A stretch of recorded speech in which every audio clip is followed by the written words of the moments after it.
Welcome to my channel. Where we make English fun and easy to learn. I'm Lisa. And I'm Eric. We'll explore new words, share engaging dialogues, and chat about everyday language use. So sit back, relax, and let's get wordy.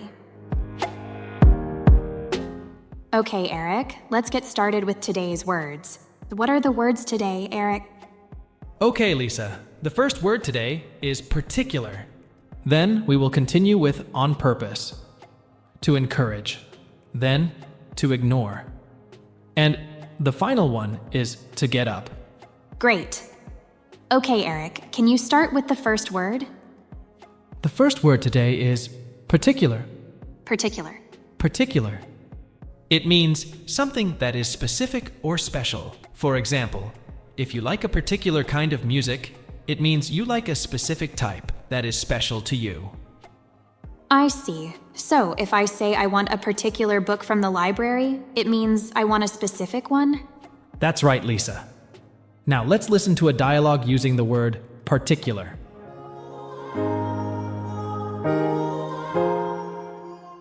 Excuse me, I'm looking for a particular dress I saw in your online store. Sure, can you describe the dress for me? It's a long red evening gown with a lace trim. Ah, I know the one you're talking about. It's a very particular dress, and we only have one left in stock. Let me show you where it is. In this dialogue, the customer is looking for a specific, unique dress that she saw online. Yes, and the salesperson understands that it's a particular dress because it's different from the others and there's only one left. Lisa, have you ever searched for a particular item like the customer in the dialogue? Yes, I once spent weeks looking for a particular pair of shoes I saw in a magazine. I finally found them in a small boutique store. That's very interesting. It shows that when you have something specific in mind, you will try to find it. Exactly. And you feel happy when you find it because it's what you're particularly looking for. What about you, Eric? Have you ever looked for something particular? Yes, once I was looking for a special record for my collection. It took me months to find it, but it was worth it. That's so cool. It's amazing how much effort we make to find something, if it's particular to us. Absolutely. So, Lisa, how else might someone use the word particular in a sentence? You could say she wanted a particular type of cactus, or I need a particular ingredient for this dish. Those are great examples. They show that particular can be used to describe something specific or special that you need or want. Okay, let's move on to our next word. What is the next word, Eric? The next word is on purpose. On purpose. On purpose. On purpose means doing something intentionally, not by accident. When you do something on purpose, you do it because you want to. For example, if you say, I didn't break the vase on purpose, it means it was an accident and not something you wanted to do. That's right. Now, let's have a sample dialogue using the phrase on purpose.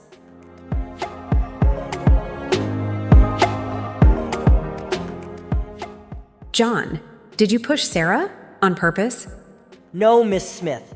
I accidentally pushed her when I was walking to my desk, not on purpose. Okay, I understand. Please be more careful next time. It's okay, Miss Smith. I know. John didn't do it on purpose. In this dialogue, the teacher asks John if he has pushed Sarah on purpose. Yes, and John explains that it was an accident and not something he did on purpose. It's important to understand the difference between doing something on purpose and doing it by accident. Definitely. When you do something on purpose, you know what you're doing. Lisa, have you ever done something on purpose that you felt bad about? Yes, when I was younger, I once said something bad to my friend on purpose because I was angry. I felt bad about it, and later, I apologized. I think we've all done things on purpose that we wish we regret. It's important to think before we say or do something that can be misunderstood. I agree. What about you, Eric? Have you ever done something on purpose that had a positive outcome? Yes, I once surprised my mom by cleaning the whole house on purpose while she was out. She was so happy when she came home. That's so sweet. Doing something nice for someone on purpose could help them a lot. Okay, well, I think that covers the phrase on purpose pretty well. I agree. Thanks for the great discussion, Lisa. You're welcome, Eric. Let's explain the next word. Okay, Lisa, the next word is to encourage. To encourage. To encourage. To encourage means to give someone support, confidence, or hope. When you encourage someone, you help them feel better about themselves or a situation.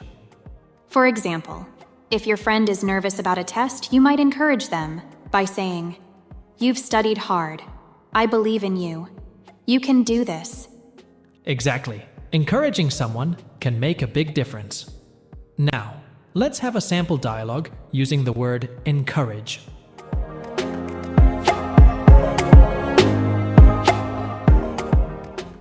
How was the presentation, Rosa? Well, I was very nervous about speaking in front of everyone at the beginning. Then, my teacher said, "You've worked really hard on your presentation, haven't you? I believe in you.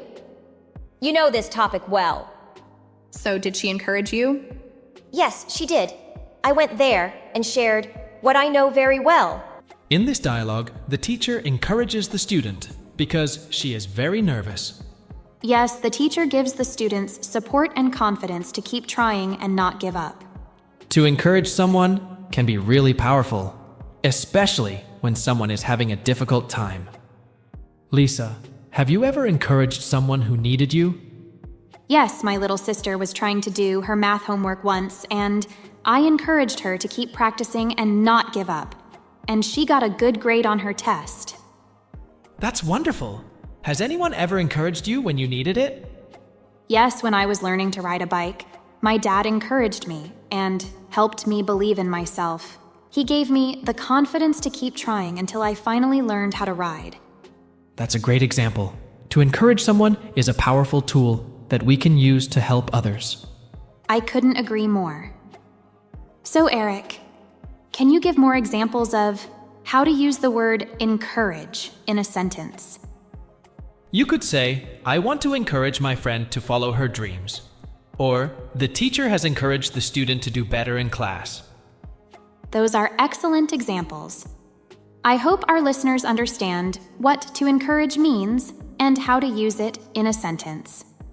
Exactly. Well, I think we've covered the word encourage quite well. Now, let's move on to the next word. Okay, Eric, can you explain the next word?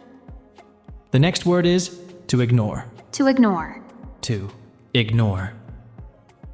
It means not paying attention to someone or something on purpose. So if my friend is talking to me and I don't listen, am I ignoring her? Yes, that's right. It's not a nice thing to do. Now, let's hear a dialogue using to ignore.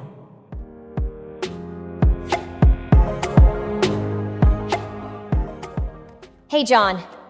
Did you hear what I said? Sorry, Sarah. I ignored you because I was trying to study for my exam. Oh, I understand. I didn't realize you were studying. Thanks for understanding, Sarah. I didn't mean to be rude by ignoring you. In this dialogue, John ignores Sarah because he focuses on studying for his exam. Yes, and Sarah understands why John is ignoring her and doesn't take it personally. It's important to remember that ignoring someone can sometimes be rude, even if it's what you want to do. You made a good point, Eric. It is always better to communicate rather than ignore someone and let them know if you need to focus on something else. I agree. Lisa, have you ever been in a situation where you had to ignore something or someone? Yes, when I was studying for a big test, I had to ignore my phone notifications so I could concentrate. It was hard, but it helped me focus. That's a great example of when ignoring something can be helpful. What about being ignored? Has anyone ever ignored you, Lisa? Sure. Once, I was in a group and I tried to share my idea, but everyone ignored me. I didn't feel good. What did you do then? I waited for the right moment and tried again. This time, they listened, and they liked my idea. Good for you, Lisa. And how should we react when someone ignores us? We should stay calm and try to find out why. Maybe they are busy or didn't hear us. That's a good approach. It's better to understand the situation before being upset. Exactly. And our listeners remember, it's important to listen to others. Don't ignore your friends or family. Your attention is important to them. Exactly. I think we've talked about the word ignore enough. Let's explain our last word. The last word is to get up. To get up. To get up. To get up means to rise from a sitting or lying position. It's the opposite of sitting down or lying down. For example, when you wake up in the morning, you get out of bed to start your day. That's right. We get up every day, usually after sleeping or resting. Now, let's have a sample dialogue using the phrase to get up.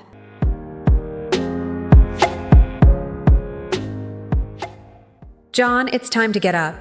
You'll be late for school. Okay, Mom. Just 5 more minutes, please. No, John, you need to get up now. Breakfast is ready, and you don't want to miss the bus. All right, I'm getting up. Thanks for waking me, Mom. In this dialogue, John's mom is telling him to get up because he needs to get ready for school. Yes, and he knows he needs to get up and start his day. Getting up can be challenging sometimes, especially if you're tired or not feeling well. That's true. But it's important to get up and start the day, even if it's difficult. Definitely. So, Lisa, how else might someone use the phrase to get up in a sentence? You could say, I need to get up early tomorrow for a meeting, or my grandma needs help to get up from her chair. Those are excellent examples. They show how to get up can be used in different contexts, whether it's waking up in the morning or standing up from a seated position. Exactly. Well, I think we've covered the phrase to get up quite well. I agree. Thanks for the helpful discussion, Lisa. You're welcome, Eric. It was nice to explain the words to our listeners with you. We hope you've enjoyed today's episode and learned something new along the way. Keep practicing, stay curious, and remember to join us again for more words. Until next time, this is Lisa and Eric saying goodbye. Happy learning. Bye-bye. I am Lisa. And I am Eric. Hey everyone, we're here to make English simple and fun for you. Today, we're talking about some words you hear a lot. That's right, Lisa. So, sit tight, relax, and let's dive into our words together. Okay, Eric, what are the words today? Okay, Lisa. The first word today is to bother. Then we will continue with to be scared. According to, then to try on. And the final one is to eat like a horse. Let's move on to our first word. What is the first word, Eric? The first word is to bother. That's a common word. Absolutely, Lisa. To bother means to make an effort to do something, often when it might be easier not to. It can also mean to cause someone to feel troubled, worried, or upset. Could you give us an example dialogue, Eric? Sure. Let's say you have a friend who's feeling sick and you want to check on them. You might say, I hope I'm not bothering you, but I just wanted to see how you're feeling. Oh, I see. In this case, bothering means making someone's life harder or more annoying. Exactly. And in another scenario, let's say, you have a lot of work to do, but your noisy neighbors are having a party. You might say, their loud music really bothers me when I'm trying to concentrate. So in that situation, bother means to annoy or disturb someone? Right on, Lisa. Do you think there are situations where bother can have a positive meaning?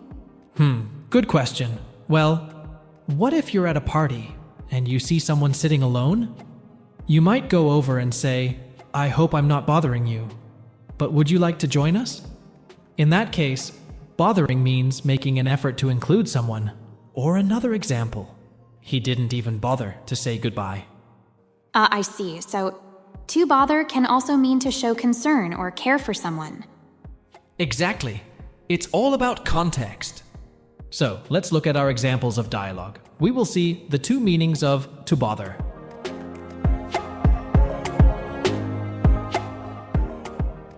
Did Emily ever call you back about the party? No. She didn't bother to call me back. I guess she must be very angry. What's wrong, Emily? You look upset.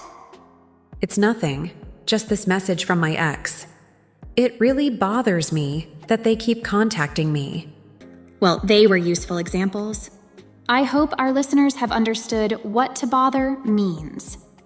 I agree, Lisa. Remember, listeners, don't hesitate to bother us with any questions you have. We're here to help you learn. Okay, let's move on to the next word. The next word is to be scared. To be scared. To be scared. It's spelled S-C-A-R-E-D.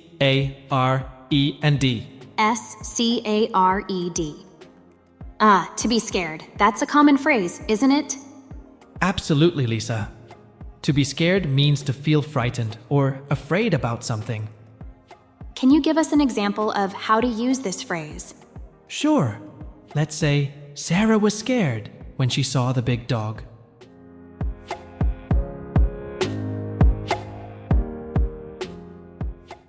Oh no. There's a big dog over there.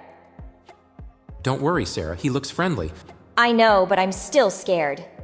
It's okay. Let's walk on the other side of the park. That was a great example, Eric. So in the dialogue, Sarah was scared because of the big dog, right? Exactly, Lisa. She felt frightened or afraid when she saw the big dog. Is it common for people to feel scared of dogs? Well, some people might feel scared of dogs if they had a bad experience with them in the past, or if the dog is really big. That makes sense. So, Eric, have you ever been scared of something unusual? Let me think. Oh yes, I remember one time I was scared of a spider in my room. Really? Even though spiders are very small? Yeah, I know they're small, but they look scary with all those legs. I can understand that. Spiders can be quite scary. Well, it's good to know that we can use to be scared to talk about feeling frightened or afraid in different situations. Absolutely, Lisa. It's a useful phrase to know in English. And don't let being scared of making mistakes stop you from learning English or anything new. Making mistakes is a part of the learning English journey. Okay, let's move on to the next word. The next word is try on. Try on. Try on. It's spelled T-R-Y-N-O-N. Can you explain what it means, Eric? Exactly, Lisa. To try on means to wear clothes or shoes to see if they fit or if you like how they look on you. Can you give us an example of how to use this phrase? Of course. Let's say, I'm going to try on this dress to see if it fits.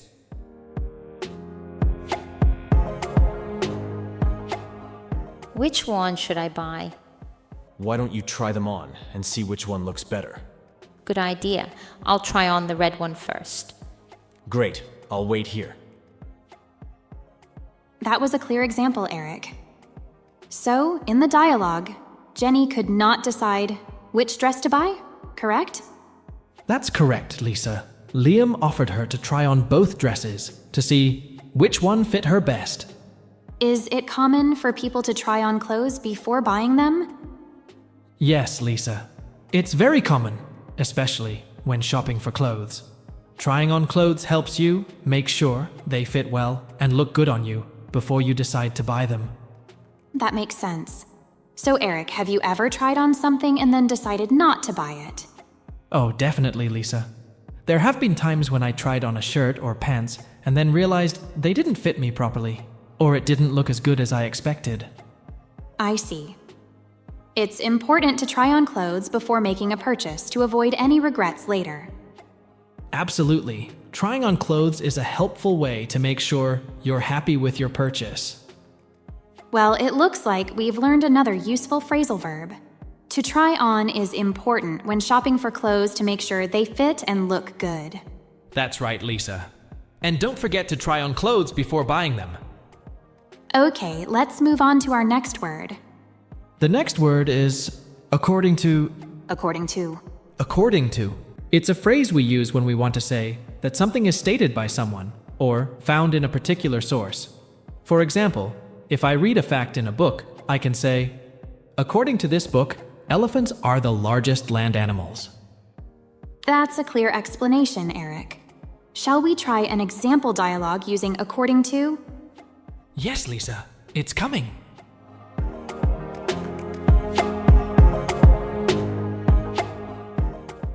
According to the textbook, the Earth revolves around the sun. That's correct, Mark. According to scientists, that's how our solar system works. So in the dialogue, Mark used according to show where the information in the textbook came from, right? Exactly, Lisa. He was referring to the textbook as the source of information about how the Earth and the sun interact. Is according to used only for information from books or experts? Not necessarily, Lisa. You can use according to for information from various sources, like articles, websites, or even people's opinions.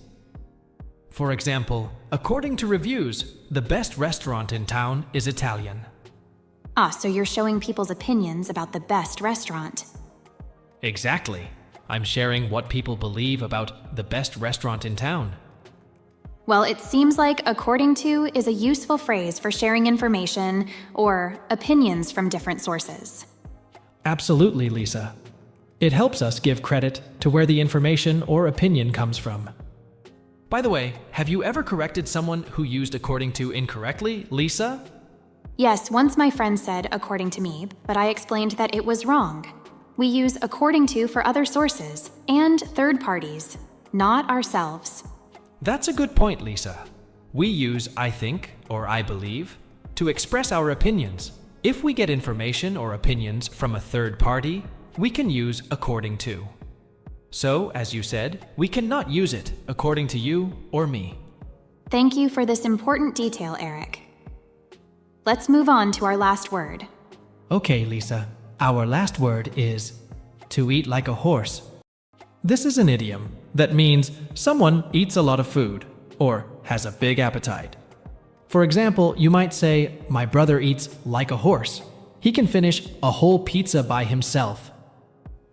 Yes, it's a way to describe someone who eats a large amount of food, just like a horse, which is known for eating a lot. Here's a sample dialogue using the idiom to eat like a horse.